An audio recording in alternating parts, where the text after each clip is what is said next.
මේ ගැන මොකද්ද මේ? ඇත්තටම එන්නත්කරණය කියන්නේ මේ එන්නත්කරණය අත්‍යවශ්‍ය දෙයක්. මේක සියලු පුරවැසියාට හිමි අයිතියක්. එතකොට මේක ශ්‍රී ලංකාද එහෙම නැත්නම් පොහොට්ටුවේද එහෙම නැත්නම් සමගි ජන බලවේගයේද කියලා බලලා මේ එන්නත් ලබා දෙනවා නම් වැරදි. හැබැයි ඊ타මත්ම සාර්ථකව ගාලනගරේ එන්නත් කරන වැඩපිළිවෙල රාජ්‍යංශ සහයෝගයෙන් වැඩ කටයුතු කෙරීගෙන ගියපු වැඩපිළිවෙල මේ වෙනකොට නගරාධිපතිවරයා සහ නගර සභාවේ മന്ത്രിවරුන්ගේ චිට් එකට එන්නත් ගහන තත්වයට පත් වෙලා තියෙනවා. අපි කියන්නේ පැහැදිලිවම මේ එන්නත් ගහන චිට් එකක් ගහලා සීල් එකක් ගහලා ඒ එන්නත් බෙදලා තිනවා තමන්ගේ മന്ത്രിවරු හරහා ගෙවල් වලට ගිහිලා බෙදලා තියෙනවා. අපි අහන්නේ එහෙම තමන්ගේ හිතවතුන්ට විතරද එතකොට මේ ලෙඩේ හැදෙන්නේ? මේක ඊ타මාත්ම ප්‍රායෝගිකව මේ පිළිබඳව ලියාපදිංචි කිරීමක් සිද්ධ වුණා. එහෙම නැත්නම් ඇවිල්ලා ලියාපදිංචි වෙන්න කියලා කිව්වා. එහෙම නැත්නම් වෙන මුකුත් ඕනේ නැහැ. ඡන්දනාම ලේඛනේ තියෙනවානේ. අපි ඡන්දේ දාන්න යනවා වගේ ඡන්ද පොලිමේ ගිහිල්ලා ඡන්දේ දාන්න යනවා වගේ මේ එන්නත ගන්නත් මිනිස්සු ඒවිනේ හරි පිළිවෙලට.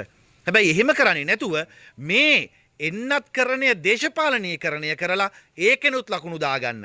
කොලේ ගහලා ගෙදරට ගෙනහිලා දීලා එහෙම නැත්නම් මගේ ගෙදරට එන්න කොලේ ගෙනියන්න කියලා කොලේ අරගෙන එන්නත ගහගන්න යනකොට අර පොහොට්ටුවේ മന്ത്രിතුමා ඉන්නවා දිය රකුස වගේ අතන්ට වෙලා මොකාද වගේ මේ පොලිම ගාවට වෙලා හරිනේ ඔන්න ඇවිල්ලා ගහගන්න කියලා නිකන් එයා අතින් ගෙනත් දුන්නා වගේ ලැජ්ජයිනේ බැනරුත් දාලා තියෙනවා එන්නත් ගහපු එකට ස්තුතියි කියලා දිස්ත්‍රික්කේ නායකයෝන්ගේ ෆොටෝ දාලා මං හිතන්නේ මේ රටක මිනිස්සු විදියට මිනිස්සුන්ට අත්‍යවශ්‍යයෙන්ම ලැබිය යුතු මේ එන්නත ලබා දීමත් දේශපාලනය කරන තරමට අද ගාල්ලේ දේශපාලනය පොහොට්ටුවේ දේශපාලනය බංකොලොත් වෙලා තියෙනවා. ඒකටත් ඉතින් අපේ සමහර කට්ටියත් එකට එකතු වෙලා වැඩ කරනවායි කියලා තාරංචි කියලා තමයි මට කියන්න තියෙන්නේ. විශේෂයෙන්ම දැන් මේ වෙනකොට ගුරු අරගලයක් නිර්මාණය වෙලා ඔන්ලයින් බිඳ වැටිලා දරුවන්ගේ අධ්‍යාපනය අඩාල වෙලා මේ තත්ත්වයන් එක්ක ගුරුවරු කාලකන්නියෝ කියලා චෝදනා කරනවා. මේ තත්ත්වය කොහොමද ඔබතුමාලා දකින්නේ? මං හිතන්නේ ගුරුවරුන්ට කාලකන්ණි කියලා හිතන්න තරම්වත් වර්ජනය කරන පිරිස කාලකන්ණි කියලා කියන්න පුළුවන් වෙන්නේ අධ්‍යාපනයක් නැති උදවියටම විතරයි.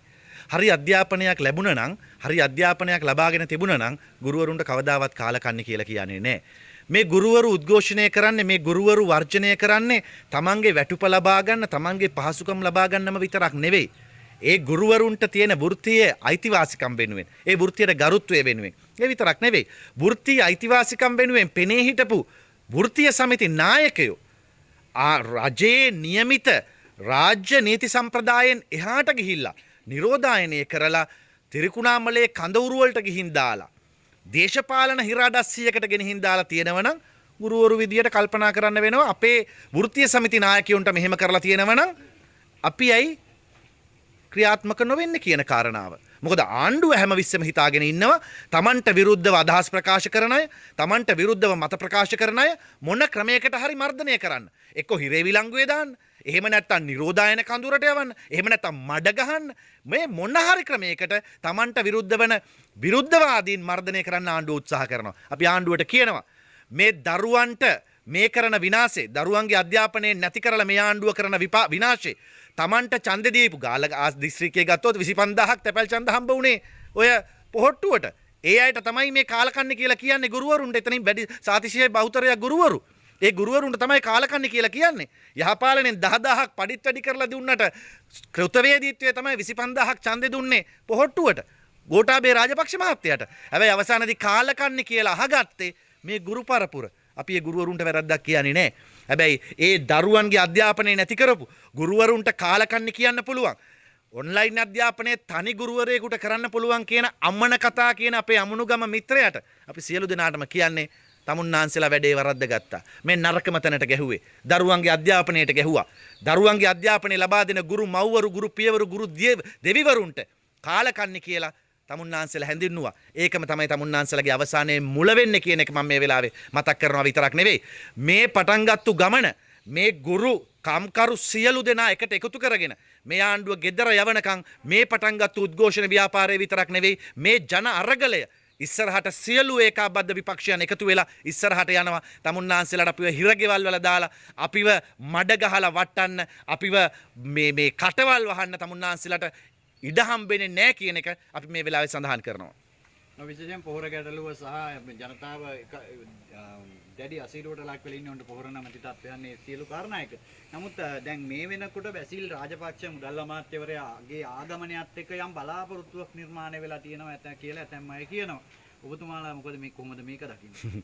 බැසිල් එන්න ඉස්සෙල්ලා කිව්වා මොළ 7ක් එන්නේ කියලා. බැසිල් ආපු ගමන් කිව්වා බැසිල් ආපු ගමන් තෙල් මිල අඩු වෙනවා කියලා. ආයි තාර්තිකයේ සුරපුරයක් වෙනවා මෙයා තමයි දන්න කෙනා කියලා කිව්වා. තවත් කෙනෙක් මම දැක්ක කියලා තිබුණා අද පත්තරේට කොරෝනාවට බෙහෙත දන්නේ බැසිල් තමයි කියලා.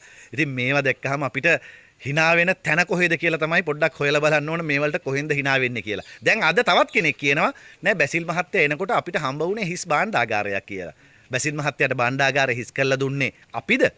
කවුද භාණ්ඩාගාරය හිස් කරලා දුන්නේ? තමන්ගේ අයියලා දෙන්න තමයි මේ භාණ්ඩාගාරය හිස් කරලා දුන්නේ කියන එක අමතක වෙලා. සමහරුන්ට මේ බැසිල් මහත්තයා වෙන ආණ්ඩුවක් වගේ මතක් වෙලා තියෙන්නේ. සමහර වෙලාවට ආණ්ඩුව ඇතුලේ ඉතින් තවත් ආණ්ඩුවක් තමයි බැසිල් කියන්නේ. හැබැයි ඒක අමතකයි තමන් ඉන්න ආණ්ඩුවේම මුදල් ඇමතිවරයා සහ මේ ආණ්ඩු බිහි කරන්න ප්‍රධාන හේතු සාධකයේ වෙච්ච මහින්ද රාජපක්ෂ මහත්තයාට තමයි මේ අසාර්ථක නායකයා කියලා කියන්නේ. භාණ්ඩාගාරය හිස් කරා කියලා කියන්නේ මහින්ද මහත්තයාට. ගෝඨාභය රාජපක්ෂගේ අසාර්ථකභාවයට තමයි මේ බැසිල් රාජපක්ෂව ගෙනල්ලා තියෙන්නේ. එහෙනම් ඉතින් අද හෙට වෙනකොට අපි බලාපොරොත්තු වෙනවා රට සුරපුරයක් වෙයි කියලා ඔය කියන කතා අනුව. හැබැයි ඉතින් ඔය බැසිල් රාජපක්ෂයත් පහුගිය මාස ගණනාවෙම මේ ආණ්ඩුවේ හිටියා. තිරේ පිටිපස්සේ ඉඳගෙන නූල් ලැද්දේ බැසිල් රාජපක්ෂ තමයි. ඒ නිසා තිරෙන් ඉස්සරහට ආවයි තිරෙන් පිටිපස්සේ හිටියයි කියලා වැඩි වෙනසක් නැහැ. බැරි එක බෑම තමයි, ෆේල් එක ෆේල්ම තමයි කියලා අපි කියනවා. විශේෂයෙන් මේ දවස්වල අන්තර්ජාලයේ නාම ලේඛන සංස්කරණය වෙන තත්ත්වයන් ගැන අහන්න දකින්න තියෙනවා. විශේෂයෙන්ම පහුගිය කාලේ මේ කාරණාත් එක්ක විවිධ පුද්ගලයන්ට මඩ ගහන්න මේ නාම ලේඛන යොදා ගන්නා තත්ත්වෙනුත් තිබුණා. මේ තත්ත්වය කොහොමද ඔබතුමා දකින්නේ? අපි දකින්නේ ඉතින් ආණ්ඩුව කර කියා ගන්න දෙයක් නැති වෙනකොට හිරේ විලංගුවේ දාන්න උත්සාහ කරලා බැරි වෙනකොට එහෙම නැත්නම් නිරෝධායනයට දාලා හරි මර්ධනය කරන්න බැරි වෙනකොට මඩ ගහලා කටවල් වහන්න උත්සාහ කරනවා. හැබැයි ආණ්ඩුව දුර්වලයි, ලාමකයි, ගහන මඩක්වත් හරියට ගහ ගන්නත් බැරි අතේ පත්තු වෙන මඩ ගහන තරමට ආණ්ඩුව ලද බොළඳ වෙලා. හැබැයි ওই වගේ මඩ නෙවෙයි ඕන මඩ ගැහුවත් මේ දේශපාලන යාන්ත්‍රණය මේ ප්‍රවාහය නතර කරන්න මේ ආණ්ඩුවට පුළුවන්කමක් ලැබෙන්නේ නැහැ කියන එක අපි මේ වෙලාවේ මතක් කරනවා. ආණ්ඩුව සහ ආණ්ඩුවේ ප්‍රබල කොටසක් වන ශ්‍රී ලංකා නිදහස් පක්ෂය අතර සීතල යුද්ධයක් පටන් අරගෙන තියෙනවා. මේ සම්බන්ධයෙන් ඔබතුමාලගේ අදහස් කොහොමද? දැන් නම් ඉතින් ශ්‍රී ලංකා නිදහස් පක්ෂයත් අතර තියෙන සීතල නෙමෙයි ටිකක් එලිපිට යුද්ධයක් බවට පත් වෙලා තියෙනවා. දැන් කොතලාවල පනත ආණ්ඩුව ගේනවා. ශ්‍රී ලංකා නිදහස් පක්ෂයේ තරුණ සංවිධානය කියනවා කොතලාවල පනත වැරදි කියලා. ශ්‍රී ලංකා නිදහස් පක්ෂය ඉතින් අපිට විශ්වාස නැහැ. හැබැයි සමහර වෙලාවට මොකද තීන්දුව ගන්න වගේ ඉඳලා අවසානයේදී කකුල් දෙක අකුල ගන්නවා.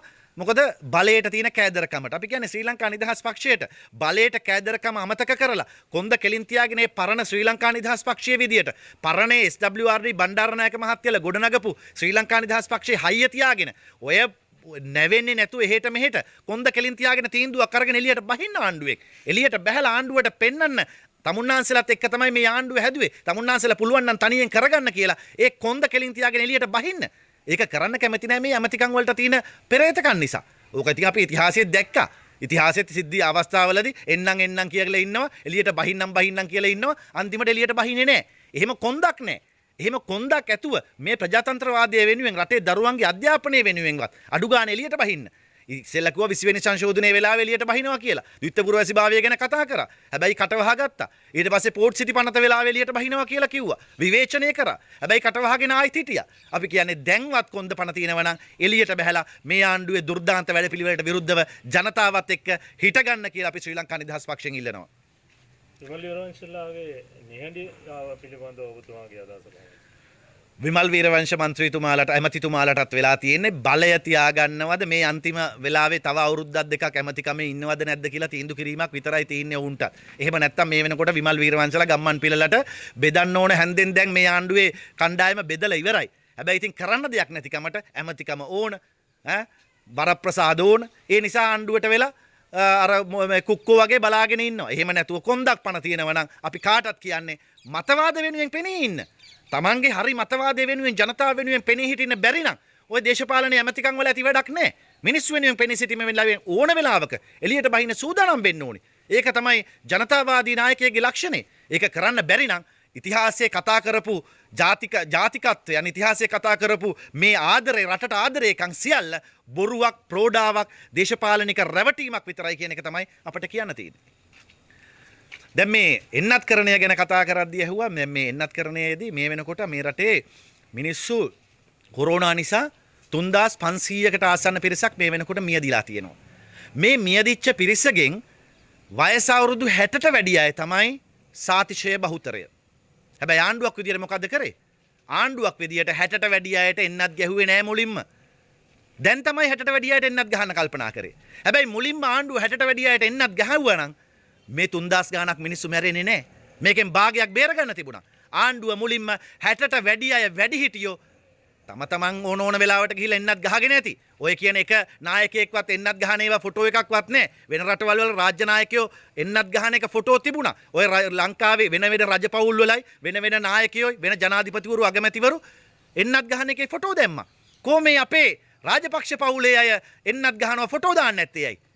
ඒ අය වෙනම ගහගත්තා. මොකද 60ට වැඩි අයට ගහන්න බැරි වුණාට රටේ මිනිස්සුන්ට එයාලට ගහගත්තා. හැබැයි රටේ මිනිස්සුන්ට 60ට වැඩි නොගහ රටේ මිනිස්සු මැරුණා.